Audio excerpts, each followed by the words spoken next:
जय श्री कृष्ण।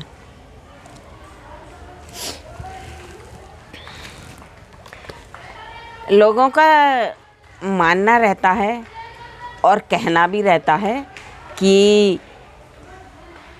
भगवान आते हैं, नहीं आते हैं, और अधिकतर लोग तो यही मानते हैं कि भगवान नहीं आते। उसके लिए मैं एक आपको बड़ी ही रोचक कथा सुना रही हूँ, जो मेरे साथ प्रत्यक्ष घटना घटी हनुमान जी की। तो क्या हुआ, मैं ये 19 साल पहले की बात बता रही हूँ कि 19 साल पहले जब मेरी बेटी की शादी हो रही थी, तो हम लोग खिलचीपुर जाते थे। खिलचीपुर के पहले ब्यावरा पड़ता था, तो वहाँ पे एक हनुमान जी की मंदिर था, और वो मंदिर बड़ा ही पवित्र, और वहाँ के जो संत थे वो बहुत ही ज़्यादा ज्ञानी ध्यानी, और बहुत ही यानी उनका स्वरूप भी ऐसा ही था जैसे हनुमान जी का रहता है। तो हम लोग जब भी खिलचीपुर जाते तो वहाँ दर्शन करके आते थे।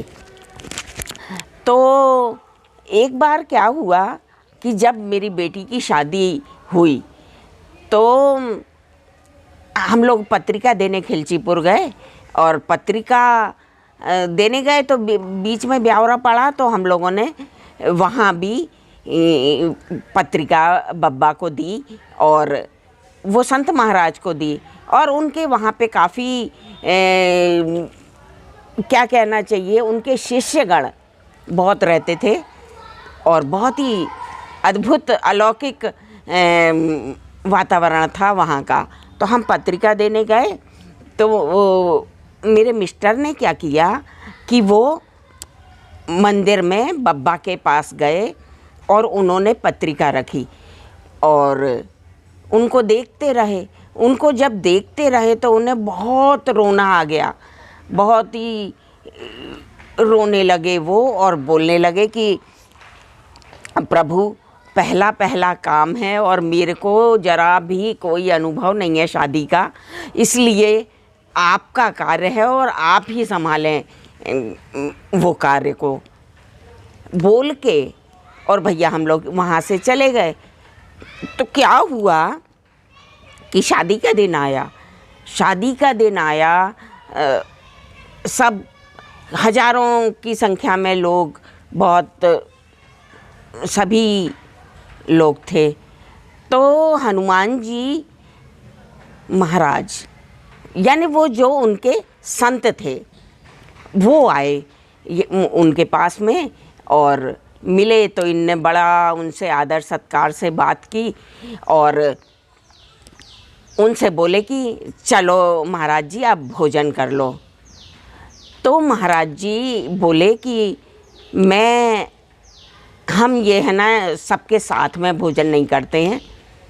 तो मिस्टर ने कहा कि ठीक है, आपको मैं भतौर में ले चलता हूँ, वहाँ पे आप भोजन कर लो। वहाँ पे आके और अच्छी दरी वगैरह बिछाई, उनके लिए थाली परोसी। तो महाराज जी बोले कि आप भी करो भोजन हमारे साथ में। तो ये कहने लगे कि महाराज जी मुझे तो कन्यादान करना है और मैं भोजन नहीं कर सकता। तो वो एकदम तुरंत बोले कि अरे कन्यादान तो हो जाएगा, तुम क्यों टेंशन ले रहे हो, तुम तो भोजन करो हमारे साथ में। तो ये उनकी बात टाल नहीं पाए और इन्होंने भी उनके साथ में भोजन कर लिया। भोजन करते समय एकदम कोई व्यक्ति आया और बोला कि सर आपको गेट पे बुला रहे हैं, बारात आ चुकी है और गेट पे बुला रहे हैं।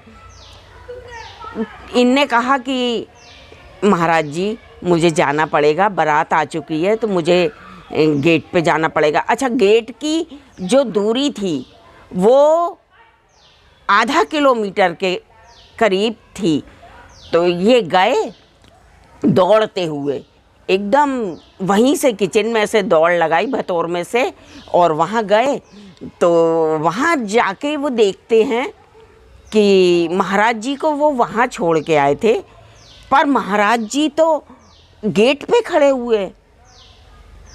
इनने एकदम उन पे ध्यान तो गया, मगर वो देख नहीं, ये नहीं कह पाए या उनसे कुछ बोल नहीं पाए, क्योंकि है ना ये बहुत उस समय बिजी थे।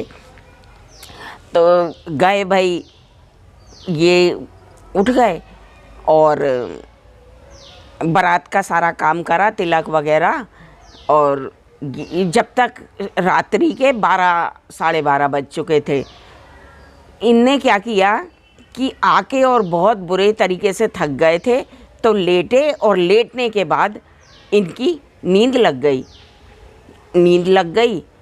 अब इनकी 4 बजे नींद खुली और ये मेरे से कहने लगे, एकदम घबरा के उठे और बोलने लगे महाराज जी आए थे, पर मैंने है ना उनको खाना तो खिला दिया था, पर उनके बिस्तर की, सोने वोने की, बैठने की कोई व्यवस्था नहीं करी थी, और मैंने उनको गेट पे भी देखा, और पर मैं कुछ ध्यान में से उतर गया।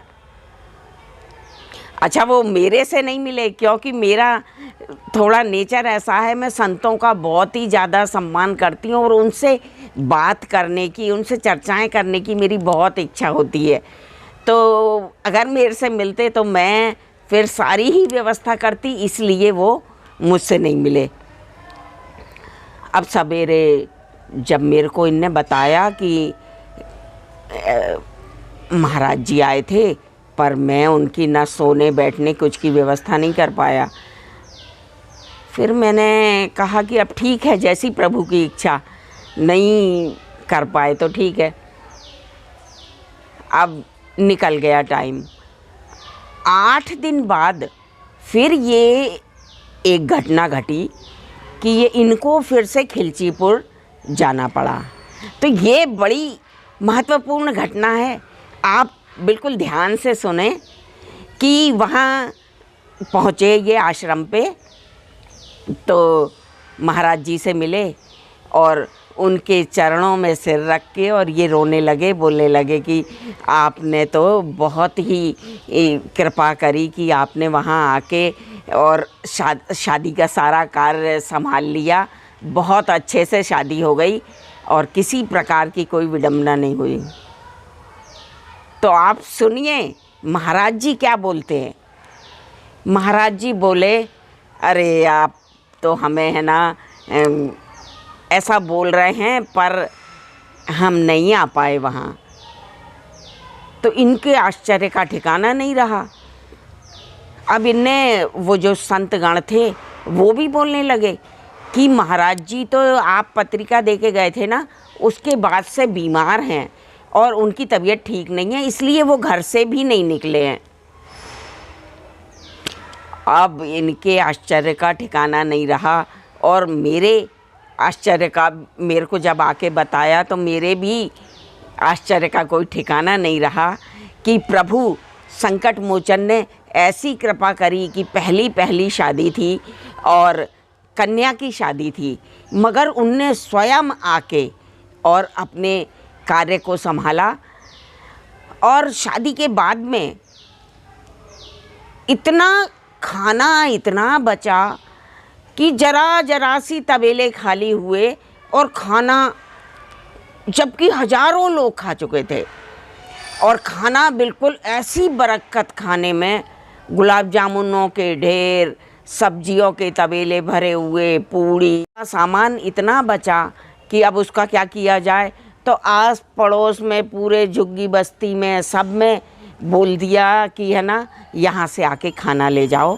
और सब आए अपने अपने बर्तन लेके, तवेलियाँ, कोई बाल्टी, कोई कुछ, और सारा भोजन वितरित कर दिया गया पूरे गरीब लोगों में और झुग्गी बस्ती में, सब में। तो इस प्रकार बजरंगबली संकट मोचन की कृपा हुई और उन्होंने अपने आके कार्य संभाला। तो ये उन के लिए है जो ये सोचते हैं कि भगवान कुछ नहीं है, भगवान आते नहीं हैं, मगर प्रभु आते हैं। ऐसी घटनाएं मेरे साथ तो होती ही रहती हैं अधिकतर, तो बहुत अच्छा लगता है। और प्रभु की महिमा देख देख के ऐसा लगता है उनके ऊपर अटल विश्वास। अब यानी ये है कि मेरा तो ये मेरे कन्हैया से अलग कुछ भी नहीं है, और ये ही मेरा सर्वस्व है, मेरा जीवन धन है। बस इनकी कृपा मुझ पर भी रहे और आप लोग पे भी बनी रहे। जय श्री कृष्णा।